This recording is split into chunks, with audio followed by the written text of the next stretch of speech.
Breaking news, the fall of a once rising political star announced just a half hour ago. East Bay Congressman Eric Swalwell is resigning from Congress. It comes a day after he suspended his bid for California governor as he fights sexual assault allegations. Good afternoon, I'm Kristen Z. Eric Swalwell announced his resignation on social media within the past half hour. It comes after the House Ethics Committee announced today that it's investigating him, and after members from both sides of the aisle publicly discussed expelling him from Congress. In a social media post, he said in part, quote, "Expelling anyone in Congress without due process within days of an allegation being made is wrong, but it's also wrong for my constituents to have me distracted from my duties. Therefore, I plan to resign my seat in Congress." Now, he did not say when he will officially leave his seat, but said he will work with his staff in the next few days to prepare them to continue serving the district after he leaves. Swalwell announced the suspension of his California gubernatorial campaign just yesterday. Democrats quickly abandoned support for Swalwell after allegations came to light last week, published in the San Francisco Chronicle and later by CNN, that he sexually assaulted a woman twice when she was too intoxicated to consent, including when she worked for him. He denies those allegations. One of the most damning, if you will, allegations against Swalwell came from a former staffer. CNN co-anchor Pamela Brown spoke with her on camera in an exclusive interview. We want to warn you, some of the things she alleges are disturbing to people. I decided to ask him to meet me for a drink. And I did this because I was so far removed from what had happened in 2019. I felt safe because I was established, I had a partner, I felt more secure that I could have a strictly professional relationship with this person. After that bar closed, we went to another. I went to the bathroom and I don't remember anything after that. You don't remember anything? I remember the next day, I can see flashes of that evening, of him on top of me pushing him off, him grabbing me. It was a lot more aggressive. It was aggressive. Did you say no? Yes, I said no. In my flash that I can recall, I was pushing him off of me saying no. And what did he do? He didn't stop. He didn't stop. And you woke up the next morning? I woke up the next morning naked, alone in his hotel room. I, for a moment, didn't even know I was in his hotel room. That's how intoxicated I was. And I called my mom, the only person I could think that could help me.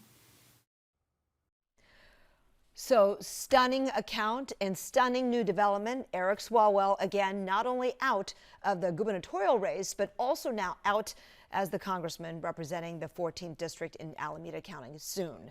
Again, no timeline yet, but joining us live now to analyze and share insights, ABC 7 Eyewitness News political insider Phil Matier and 2020 Democratic presidential candidate Andrew Yang. Phil and Andrew, nice to have you both here. All right. Thanks for having us. Gentlemen, are you surprised things happened this quickly? Phil, let's start with you. Yes, we haven't seen something like this happen so fast. We've had allegations in the past, and usually they've prompted investigations. And so there was a process to go through. But this struck hot, and it struck quickly. Part of the reason was that because Eric Swalwell not only was a representative in Congress, but he was also the leader in the Democratic primary race for governor. So we had a very hot political situation, and immediately Democrats and Republicans drew out their swords, and Eric Swalwell found himself without allies on either side of the aisle. So yes, it is uncharacteristically quick. This happened within days. And Andrew, what about you? Both in terms of how everybody responded to this, how quickly he fell, and also just how surprised are you by these accusations, given what you knew of him? You guys ran in the same primary. Your impressions based on your interactions.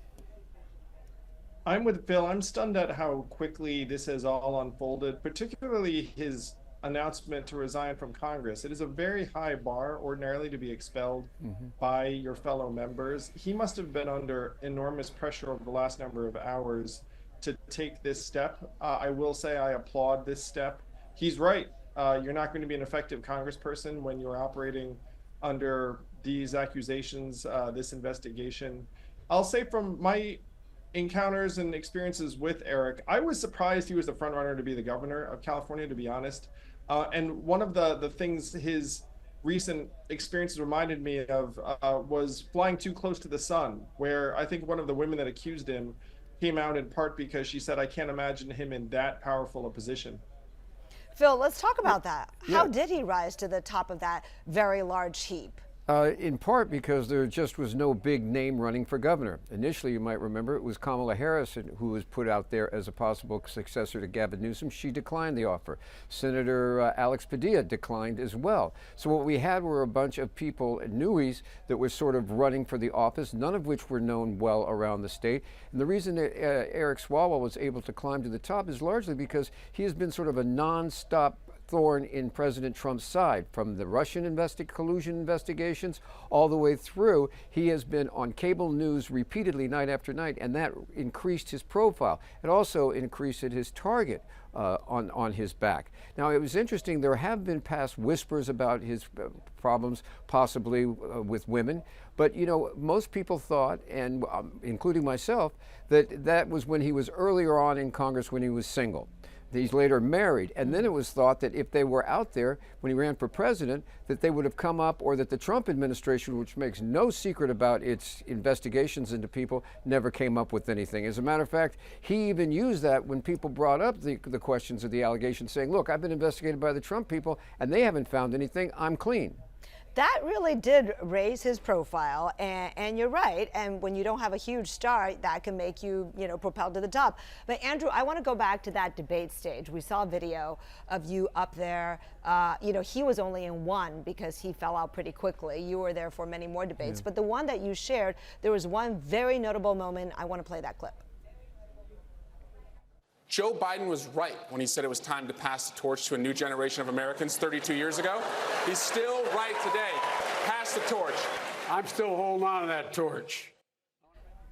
I mean, I remember watching that debate live, and that was a wow moment. I think the brashness of what Swalwell said then. But Andrew, you saw something that took place when the cameras didn't show it after that moment. And what was that?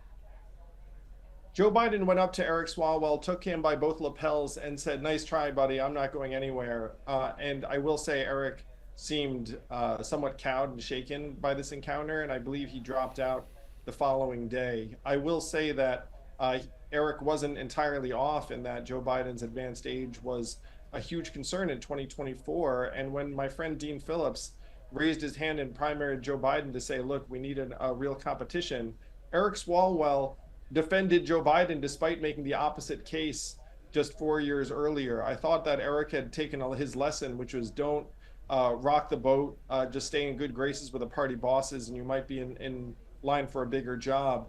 Obviously, that didn't sit that well with me because I was up in New Hampshire with Dean Phillips making the case that Joe Biden needed some actual competition in a real primary in order to defeat Donald Trump in November. I mean, he recovered well enough with the party bosses that after Biden won, he actually still, moved up politically, became impeachment manager for Trump. And again, Phil, you talked about how that raised his profile. Okay, so now where does this leave us with the gubernatorial race? Well, with the governor's race, what it leaves us with is some of that was polling at about 10% is out of the race. Maybe he got to 12 and 13 in some kind of the polls. It's pretty much a big question about where his 10% is going to go. This is a race that's going to be won on the margins. It's not like anybody's a clear front runner or that has a sizable lead. Tom Steyer has a war chest of over $1 billion of his own money, and he's pushing $100 million so far to try to lift his name. Katie Porter, former representative who had a bump in the road herself when a video was released of her berating a staffer. She's also right next there. She might benefit from this. Mike Mahan, Matt Mahan, the mayor of San Jose, could benefit. He's trying to get his campaign off the ground. There's about 10% of the vote that's going to be looking for someplace else to go. And the question is, does it go one place or does it get split up? If it gets split up, we're pretty much back where we started as far as the Democrats go. Yeah, but do you think the odds of two Republicans advancing to the general have much decreased, Phil? I would have said that yes, they have just decreased because somebody else is going to bump up. But an interesting thing happened this weekend as well, which isn't getting the attention that Eric Swalwell is, and that is that the California State Republican Party did not, I repeat, did not endorse the candidate that President Trump endorsed. They did not go for the talk show host from Steve Hilton, the former Fox commentator. They didn't go for Chad Bianco, the Riverside sheriff. The Republicans themselves are in sort of the same problem. So we have here a standoff on both parties. So that's something we've never seen before. This is utterly chaotic. Andrew, I'm going to let you finish up here because you also, interestingly, shared a debate stage in 2020 with Tom Steyer, who's still in the race, and some people think he might be one of the leading candidates now. So what are your impressions of him? And also, as you look at the field, who do you think is best poised right now to maybe take the lead in California? I like Tom. He and I went to the same high school, little known fact. But I think the big winner of Eric Swalwell's dropping out is going to be Matt Mahan, the mayor of San Jose, who, by the way, I'm supportive of. So again, this might be biased, but Matt's a get stuff done, moderate Democrat who has extraordinary credibility in terms of being able to make the state of California more affordable and livable. I think he's going to be the big beneficiary of Swalwell's dropping out. All right, fascinating panel. I hope we get to have this conversation again another day. Andrew Yang, 2020 presidential candidate, and also ABC 7 News insider Phil Mateer. Thank you both so much.